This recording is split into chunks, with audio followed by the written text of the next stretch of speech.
I've seen a recent influx in this decade of people enjoying a lot more romance anime. Specifically ones where the female lead takes charge in every situation, and the male lead follows along. It's not necessarily a newfound tradition in romance, but I found it interesting enough to want to discuss. And getting right into it, I know it's apparent that if you're a viewer of my channel, I have covered these sorts of series before, but in a more review aspect than something to just take a look at. While I would love to discuss My Dress Up Darling for 45 minutes again in terms of its second season, it's already been talked to death by fans of romance anime as a one-of-a-kind story about coming together to achieve great things.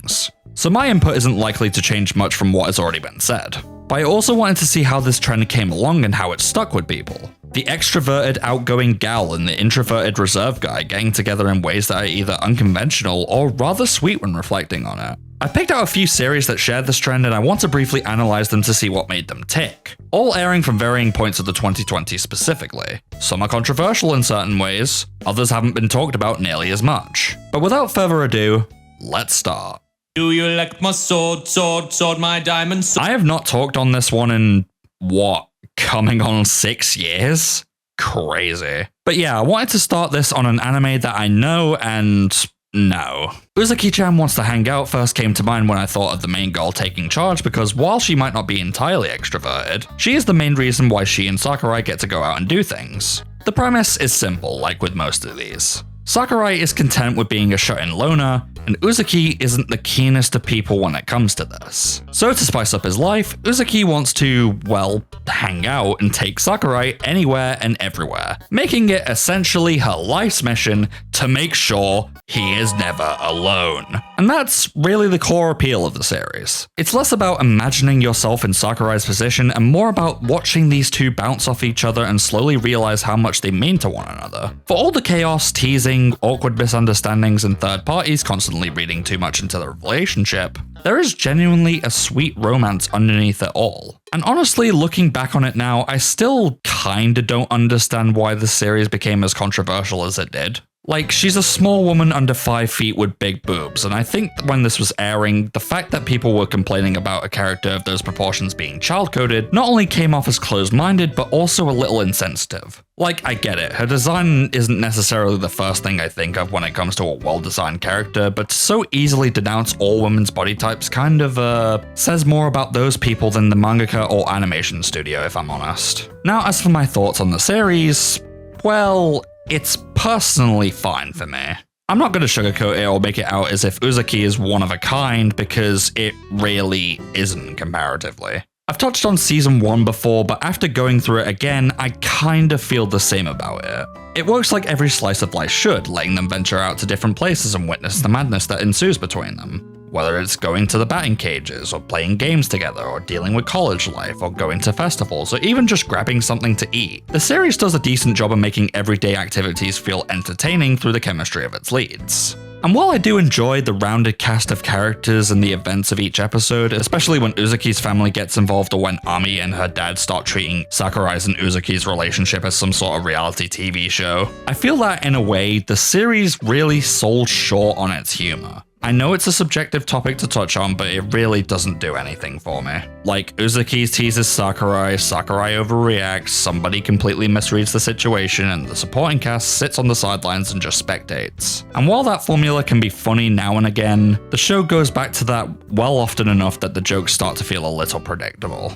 Now, this is how I felt about season 1. However, a lot of time has passed since my video on that was released, and so now, how do I feel about season 2? Released in 2022, this second season delves a little bit deeper into the relationship aspects of Sakurai and Uzaki. And well, I feel the same about it. If you enjoyed the first season, you'll probably enjoy this one as well, because at its core, not a whole lot changes. Uzaki is still dragging Sakurai into all sorts of situations, the supporting cast is still sitting on the sidelines waiting to misinterpret every interaction imaginable, and the humor still follows a lot of the same beats. For me, those jokes still always don't land. The teasing and misunderstandings and the spectator-style commentary can get a little repetitive after a while. What season 2 does do better, though, is give the relationship more room to breathe.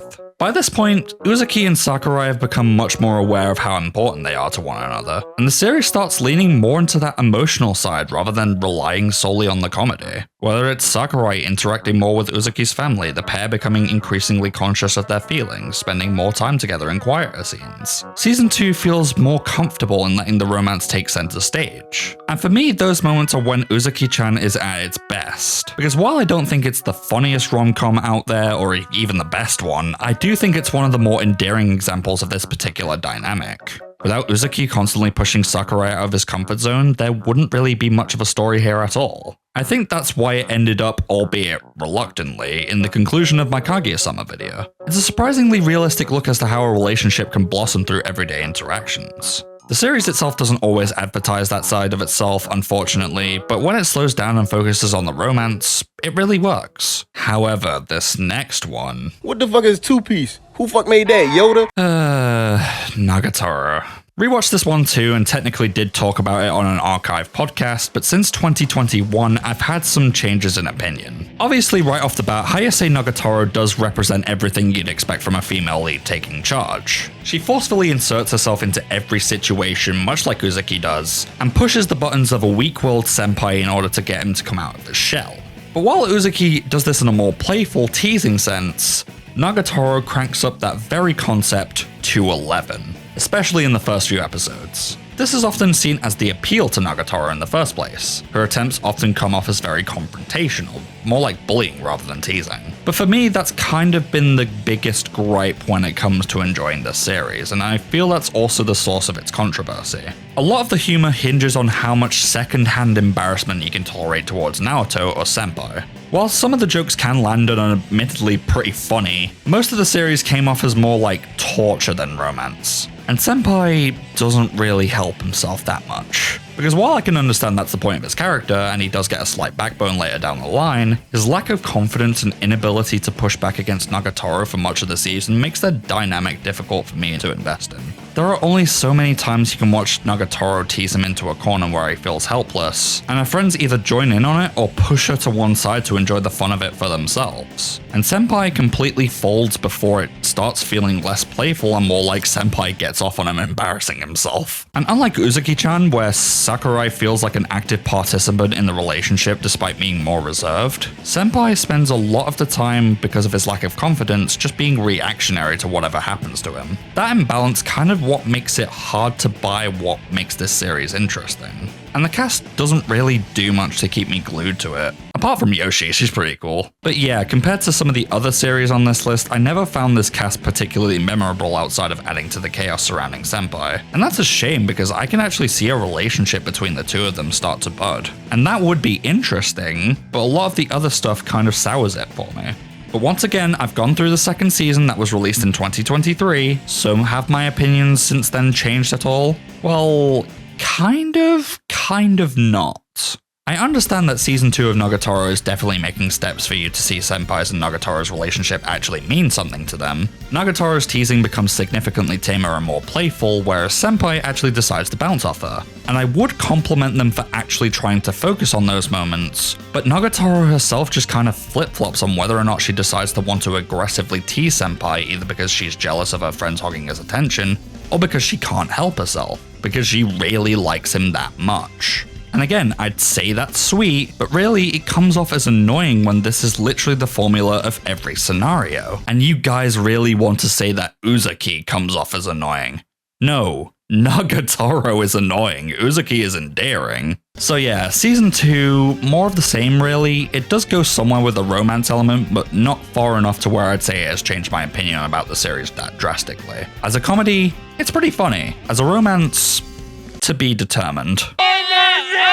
This series needs no introduction. I love it so much. This is the epitome of what this trend represents. The series you think of when you think of romance anime, where the female lead takes charge. Marin Kitagawa is that powerhouse. Unlike some of the other series that I've talked about where the female lead gradually pushes the male lead out of their comfort zone, Marin does that almost immediately. Within the span of a single episode, she discovers Gojo's hobby, becomes genuinely interested in it and all about it, and completely flips his world upside down to jump into the world of cosplay. From that point on, the two are practically inseparable, whether that's shopping for materials, researching characters, attending conventions, or spending late nights trying to finish costumes before deadlines. Gojo is a quiet, reserved high school student who spends most of his time making Hina dolls and keeping that passion to himself out of fear of being judged. Marin, meanwhile, cannot be more different. She's outgoing, energetic, and unabashedly passionate about the things she loves. She has absolutely no issue throwing herself headfirst into a new hobby if it means enjoying it with someone else. She's the first person to tell him that what he loves is cool. She's the reason Gojo starts opening up to other people, gains confidence in his skills, and begins to appreciate his own talents. And yet, despite how much she drives the narrative, it never feels one-sided.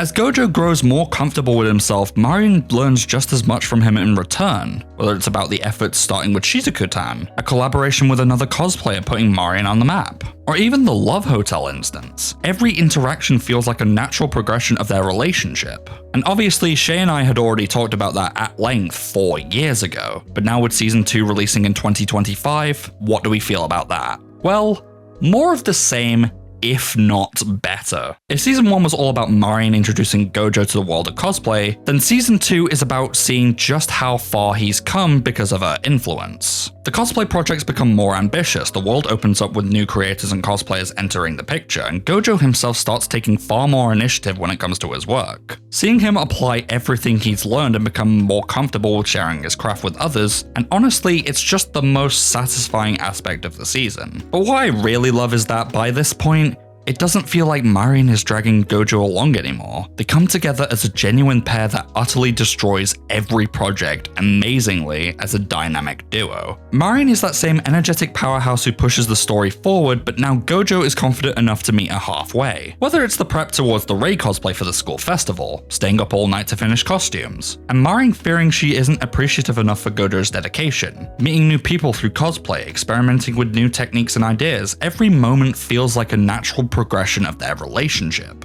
And that's what My Dress Up Darling does better than almost any other romance series in this category. Marin is genuinely getting excited seeing Gojo's work come together, and Gojo is slowly becoming more comfortable expressing his opinions. The only controversial thing that people have commented on for My Dress Up Darling is the fan service, but really it is tame at worst. And it never overstays its welcome or even overshadows what makes the series special in the first place. If anything, it feels like a natural extension of the cosplay world the series is trying to portray, rather than existing purely for the sake of it. There's genuinely a good, heartfelt story beneath all of this, about finding someone who accepts you for who you are, embracing the things you love instead of hiding them away. And when I think about romance anime where the female lead drives the narrative, My Dress Up Darling still makes its mark.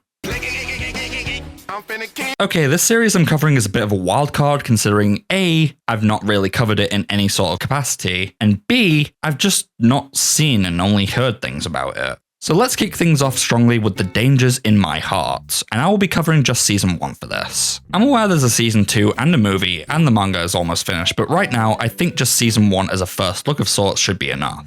Now, this anime was a bit of an interesting one to dive into because when I first thought about putting this video together, The Dangers in My Heart didn't really stick out in mind until I thought about it some more. Unlike Uzaki, Nagatoro, or Marin, Ana Yamada doesn't exactly burst into every scene and force the male lead to do things, as she isn't explicitly extroverted in any sense. However, she is probably the major reason for why the plot moves forward alongside our other main protagonist, Kyotaro Ichikawa, who is a very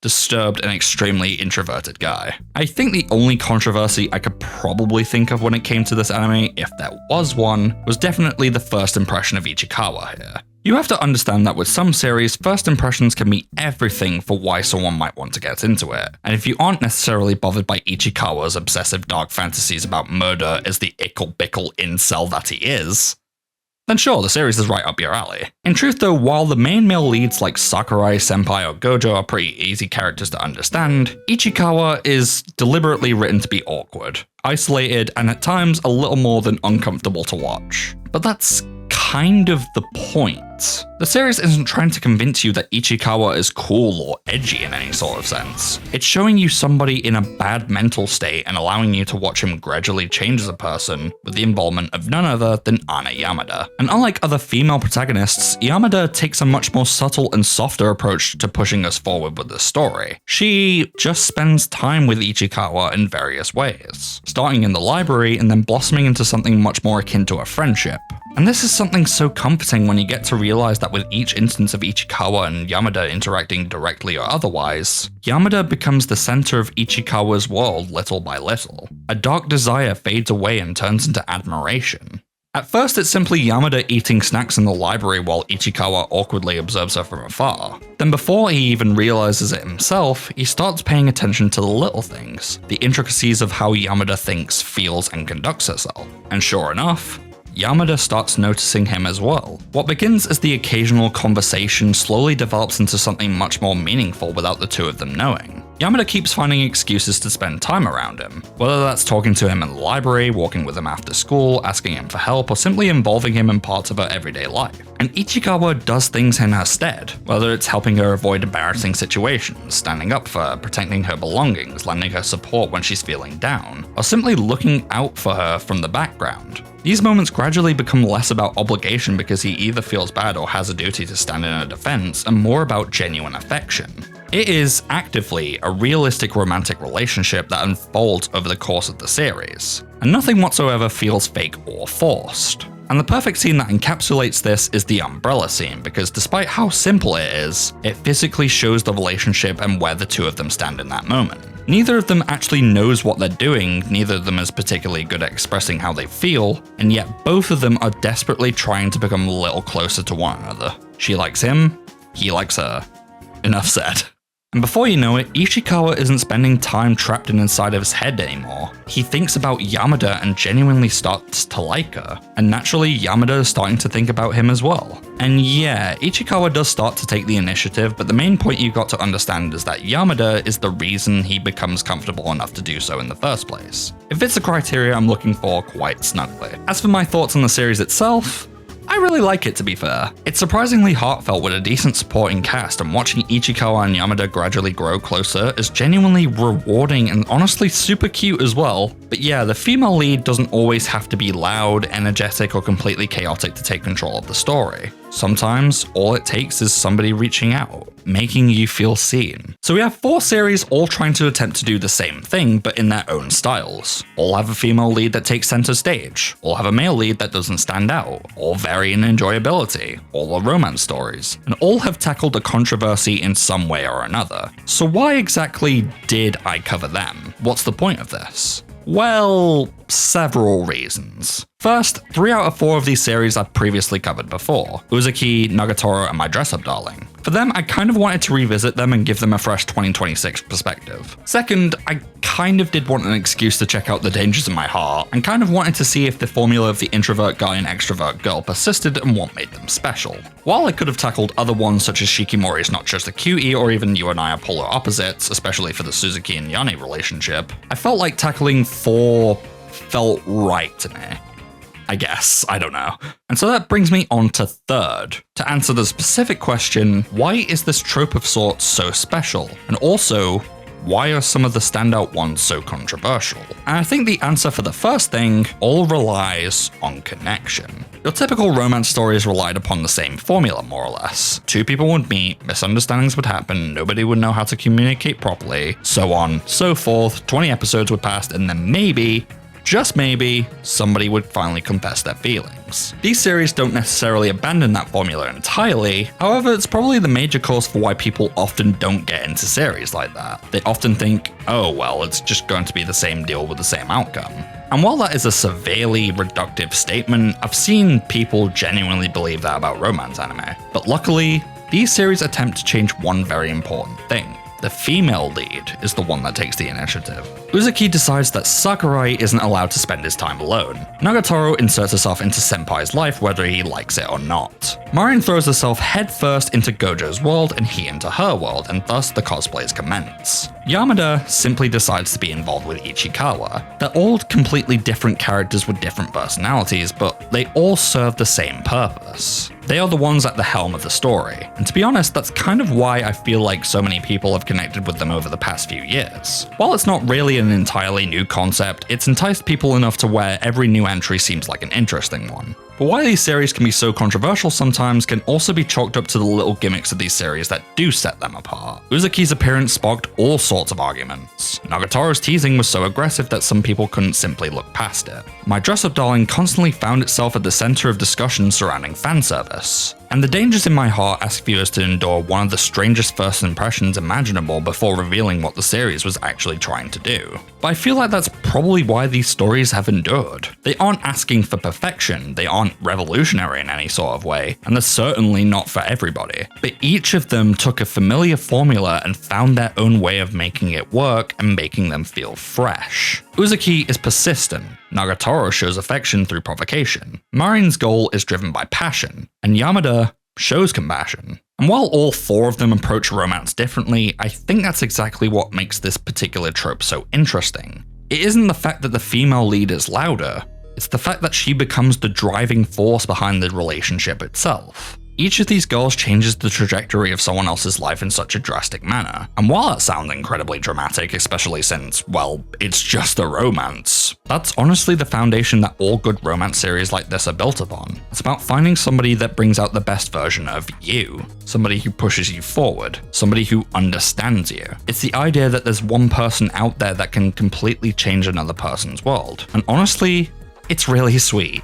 Okay, already mentioned this on YouTube and Twitter, but yeah, thank you so much for 2,000 subscribers on this channel. It's absolutely insane that for someone like me who doesn't really upload all that much, I've still managed to garner an audience this big, and I'm incredibly thankful for it. I've been uploading videos to YouTube for 13 years now, and right now I still don't plan on stopping. I think I've gathered the courage and energy to start uploading a little more frequently, so I can properly get out of the pit that I was stuck in around 2024 and 2025. Special thanks to my fiance Shay for believing in all the things I do, and special shoutouts to friends and other creators who have supported me for all these years. Genuinely would not be here without you. And yeah, hope you enjoyed this one. Catch you later.